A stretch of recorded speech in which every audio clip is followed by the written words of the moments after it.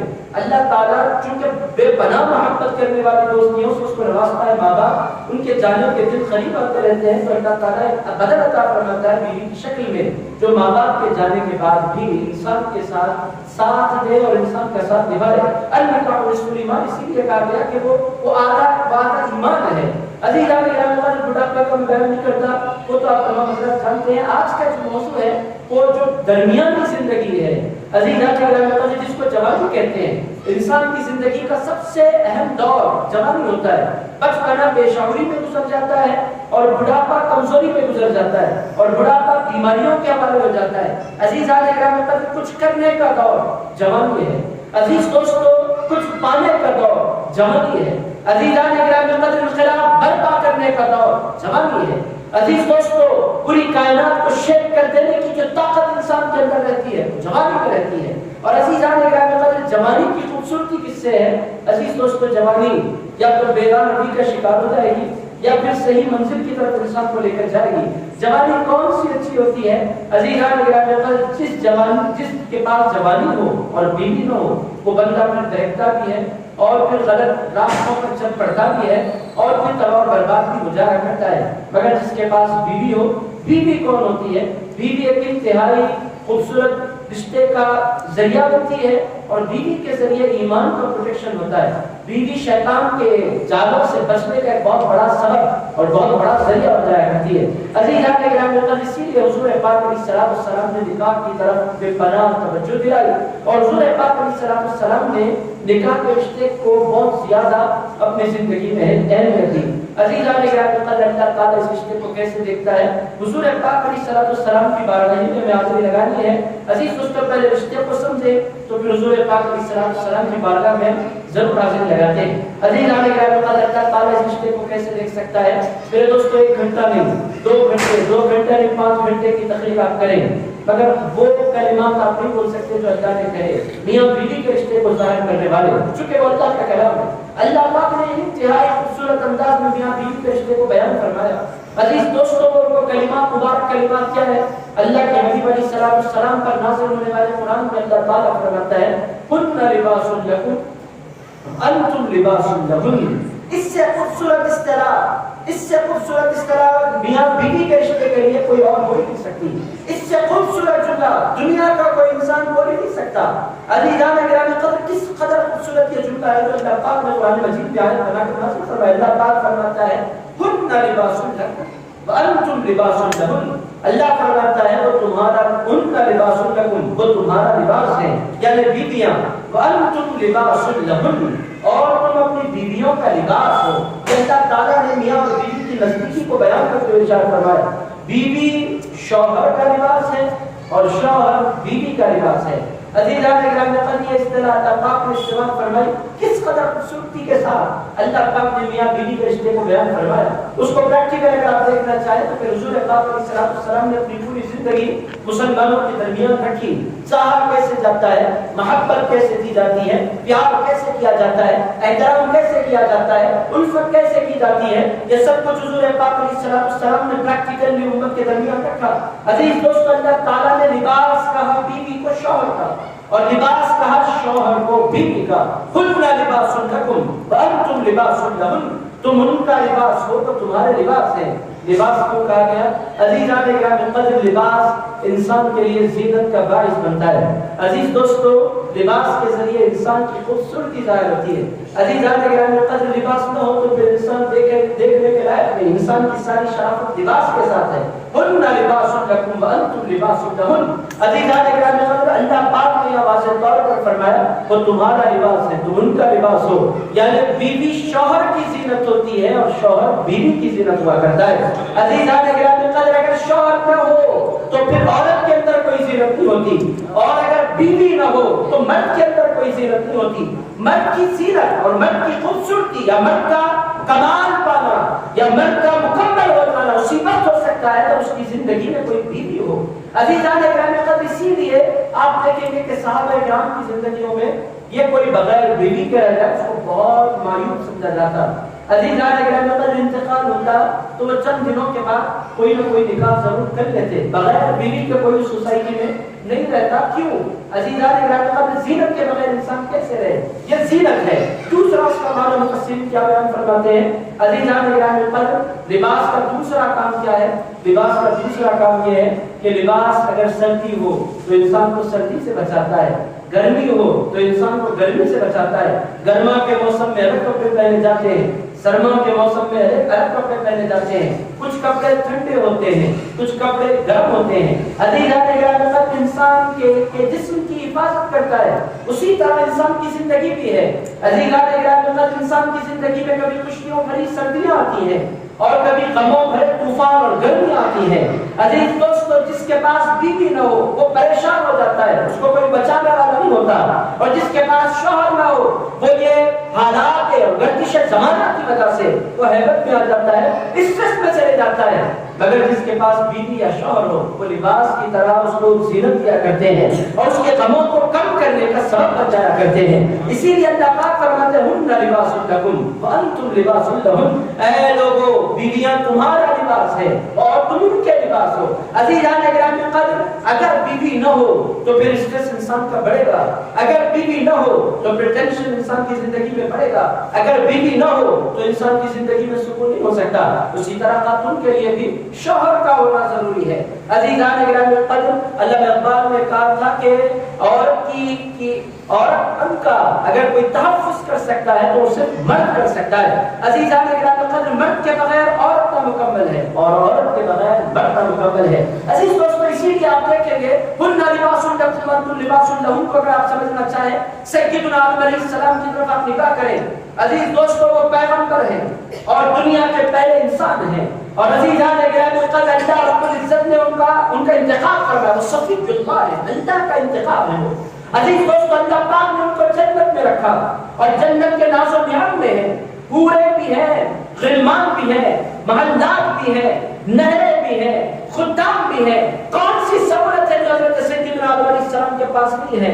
مگر اس کے باوجود سیدنا آدم علیہ السلام کا جنت میں دل نہیں لگ رہا۔ پھر اللہ پاک سے کیا کیا؟ اللہ تعالیٰ نے انہی کی پسلی سے ایک خاتون کو بنایا، ان کا نام تھا بی بی حوا۔ عزیزان گرامی قدر جب حضرت آدم کی زندگی میں حوا آئی تب جا کر حضرت آدم کے دل کو قرار آیا۔ عزیز دوستو، پتہ کیا چل رہا ہے؟ دنیا کی دولتوں میں تو کیا، جنت کی نعمتوں میں بھی انسان کو قرار ملتا ہے تو بیوی سے ملا کرتا ہے۔ عزیزان گرامی قدر اگر بیوی نہ ہو تو پھر خراب نہیں ہے زندگی میں۔ حضرت سیدنا آدم علیہ السلام کے لیے اللہ تعالیٰ نے بی بی حوا کو بنایا، اور جب بی بی حوا کی جانب حضرت سیدنا آدم علیہ السلام بڑھنے لگے تو اللہ پاک نے فرمایا اے آدم اپنی بیوی کی طرف تو جا رہے ہو مگر تم نے مہر ادا نہیں کیا. حضرت آدم نے عرض کیا مولا میرے پاس کچھ پیسہ تو جنت میں ہے نہیں, کوئی کرنسی تو میرے ساتھ نہیں, مولا پھر میں کیا دوں مہر میں. اللہ پاک نے فرمایا کچھ نہیں دے سکتے تو ایک کام کرو, میرے مصطفیٰ پر درود و سلام پڑھ دو, وہ تمہارے نکاح کا مہر بن جائے گا. عزیزان گرامی پتہ کیا چل رہا ہے کہ حضور پاک علیہ السلام کا اس میں گرامی نامی اس وقت بھی جانا جاتا تھا, پہچانا جاتا تھا, نہ صرف پہچانا جاتا تھا بلکہ دنیا کے پہلے انسانوں کی جو نکاح ہوئی اور شادی ہوئی اس کا مہر بھی حضور کا نام نامی اس میں گرامی بنا. عزیز دوستوں تو جو بات دنیا میں اپنی خدمت درج کر رہا ہوں کہ نکاح کے بغیر راحت کا کوئی تصور انسان کی زندگی میں نہیں ہے. عزیزان گرامی قدر اور نکاح ہی وہ ایک ذریعہ ہے جس کے ذریعے انسان کو مکمل دوست کبھی ساتھ ملتا ہے کبھی نہیں ہوتا. اس کی اپنی زندگی ہے, آپ دوست کو تو 24 گھنٹے اپنے گھر میں رکھ نہیں سکتے, اور عزیزان کے رحمت اس کے اپنے کام ہے, اس کی اپنی ذمہ داریاں ہیں. آپ میرے دوست ہیں, میں آپ سے محبت کرتا ہوں, آپ میرے ساتھ رہ جائیں, بولے گا بھائی پھر جیوں گا میں کیسے, میں تمہارے ساتھ رہ جاؤں. عزیزان کے رحمت نہیں رہتا دوست کی اپنی ذمہ داری ہے, اس کے اپنے کاروبار ہے, اس کے اپنے جابس ہیں. عزیز دوستو بھائی کی اپنی زندگی ہے, اس کو بھی اپنے کام ہے. کوئی بھائی یہاں رہتا ہے, کوئی بھائی باہر رہتا ہے. بہن عزیزان کے بہت محبت کرنے والا وجود ہے مگر ایک اس کو بھی اپنے شوہر کے گھر جانا ہوتا ہے. عزیز دوستوں کوئی ایسا وجود چاہیے جو انسان کے ساتھ ہمیشہ رہے اور جو انسان کا ہر لمحہ استقبال کرے, جو انسان کی ضرورتوں کا خیال رکھے. عزیز دوستو اسی ہستی کو شوہر یا بیوی کہتے ہیں. ہن لباس لکم وانتم لباس لہن. اور اس رشتے کو اللہ پاک نے انتہائی خوبصورت انداز میں اس رشتے کی اہمیت کو اللہ پاک نے بیان فرمایا. اللہ پاک فرماتا ہے ومن آیاتہ ان خلق لکم من انفسکم ازواجا. ارشاد فرمایا اللہ کی نشانیوں میں سے ایک نشانی ہے کہ اس نے تمہارے لیے جوڑے بنائے. اگر شوہر ہے تو بیویاں بنائی, شوہر بیویاں ہیں تو شوہر بنائے, مرد ہے تو عورتیں بنائیں. یہ اس کا ڈائریکٹ ترجمہ نہیں ہوتا مگر مفسرین فرماتے ہیں اللہ پاک نے ازواج کا لفظ استعمال فرمایا, جوڑے کہہ کر اللہ پاک نے مردوں کے لیے بیویوں کا بیان فرمایا, بیویوں کے لیے مردوں کا بیان فرمایا. ومن آیاتہ ان خلق لکم من انفسکم ازواجا لتسکنوا الیہا. اللہ پاک فرماتا ہے کیوں بنائے اللہ نے جوڑے؟ اللہ پاک فرماتا ہے اس واسطے بنائے تاکہ تم ان سے سکون حاصل کرو. بیوی سکون کا باعث ہوتی ہے, شوہر سکون کا باعث ہوتا ہے. لتسکنوا الیہا تاکہ تم ان سے سکون حاصل کرو. اور میرے دوستوں سے یہ بھی بات پتہ چل رہی ہے کہ سکون ہوگا تو نکاح میں ہوگا. انلیگل رشتوں میں کبھی سکون نہیں ہوا کرتا. سکون جب بھی ہوتا ہے اسی وقت ہوتا ہے میاں بیوی کے درمیان سکون جب سنت کی تکمیل کے بعد انسان ایک دوسرے سے کنیکشن جوڑے. ورنہ جتنے آج کل تعلقات جوڑے جا رہے ہیں, آج کل شادیاں ہو رہی ہیں, ٹیمپرری شادیاں, لیونگ ریلیشن شپ کہا جا رہا ہے, یعنی بغیر نکاح کے اور ایک بچہ اور بچی ساتھ رہنے لگ جاتے ہیں. عزیزان گرامی اس میں سکون نہیں ہوتا. سکون نکاح کے بعد تسکنوا الیہا. پھر اللہ پاک فرماتا ہے وجعل بینکم مودۃ ورحمہ. اور پھر اللہ کا کمال یہ ہے کہ اس نے تمہارے درمیان مودت پیدا فرمائی, رحمت پیدا فرمائی. میاں بیوی کے درمیان اللہ مودت دیتا ہے, اللہ رحمت دیتا ہے. اب آپ نے آپ پوچھیں گے پھر جھگڑنے والے کون ہیں؟ عزیزان گرامی یہ میاں بیوی کے جھگڑے بڑھتے کیوں جا رہے ہیں آپ لوگ پوچھیں گے. عزیزان گرامی اس کا سبب کیا ہے؟ اب یہی اسی لیے تو مولانا ڈاکٹر اویس بخاری صاحب نے آج کی مجلس سجائی تاکہ لوگوں کو پتہ چلے کہ رشتے کی اہمیت کیا ہے اور رشتے کو سنوارا کیسے جا سکتا ہے. عزیزان گرامی رشتہ باقی نہیں رہتا, اس کو باقی رکھنے کے لیے سیکریفائس کی ضرورت ہوتی ہے. رشتہ خود بخود زندہ نہیں رہتا, زندہ رکھنے کے لیے وقت دینے کی ضرورت رہتی ہے.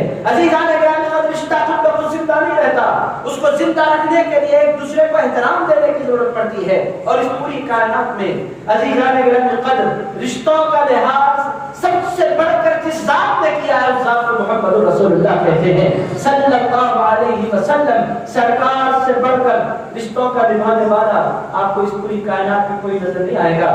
عزیزان گرامی حضور نے اتنی محبت دی, اتنی ریسپیکٹ دی, اتنی خیالداری کی کہ دنیا کا کوئی شوق نہیں کر سکتا.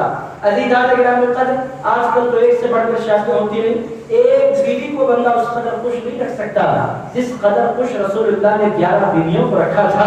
اور عزیزان گرامی قدر خوشی کی وجہ کیا تھی؟ رسول اللہ علیہ السلام کا برتاؤ تھا. عزیزان گرامی قدر رسول اللہ علیہ السلام کا کیریکٹر تھا, حضور پاک علیہ السلام کی شفقت تھی. عزیز دوستو آج اس زمانے میں ضرورت ہے سوسائٹی کو کہ حضور پاک علیہ السلام کی تابناک زندگی, روشن زندگی اور مبارک زندگی لوگوں کے درمیان رکھی جائے۔ عزیزان گرامی قدر، حضور پاک علیہ السلام نے اس رشتے کو اہمیت کتنی دی؟ میرے دوستو، حضور پاک علیہ السلام نے اپنی پوری زندگی میں جن رشتوں کو بہت زیادہ اہمیت دی، ان رشتوں میں یہ میاں بیوی کا رشتہ بھی تھا۔ عزیز دوستو، حضور پاک علیہ السلام نے بہت امپورٹنس دیا اس رشتے کو۔ میرے دوستو، بہت سے لوگ اس زمانے میں اعتراضات بھی کر رہے ہیں۔ اس عنوان پر بھی پچھلے 2-4 دن تک یہاں پر باضابطہ ایک لیکچر ہوا، تعدد ازواج کے عنوان پر غالباً۔ عزیزان گرامی قدر، اس عنوان پر نہیں جاتا، میں ڈائریکٹ آ جاتا ہوں حضور پاک علیہ السلام کی طرف۔ اگر آپ دیکھیں، حضور پاک علیہ السلام نے پہلا نکاح فرمایا، 25 سال کی عمر تھی حضور پاک علیہ السلام کی۔ جس خاتون سے حضور پاک علیہ السلام نے نکاح فرمایا، ان کی عمر مبارک 40 سال تھی۔ وسطی مبارک بی بی خدیجہ الکبریٰ سلام اللہ علیہا جس کی مبارک تھی۔ عزیزان گرامی قدر، حضرت خدیجہ سے حضور پاک علیہ السلام نے نکاح فرمایا، وہ 2 مرتبہ بیوہ ہو چکی تھی۔ عزیز دوستو، پتہ کیا چل رہا ہے؟ حضور پاک علیہ السلام نکاح نفسانی خواہشات کی بنا پر نہیں کیا کرتے تھے، اللہ کے حکم کی بنا پر کیا کرتے تھے۔ عزیزان گرامی قدر، اللہ پاک کا حکم تھا کہ تمہارے لیے خدیجہ سب سے زیادہ آئیڈیل ہستی ہے۔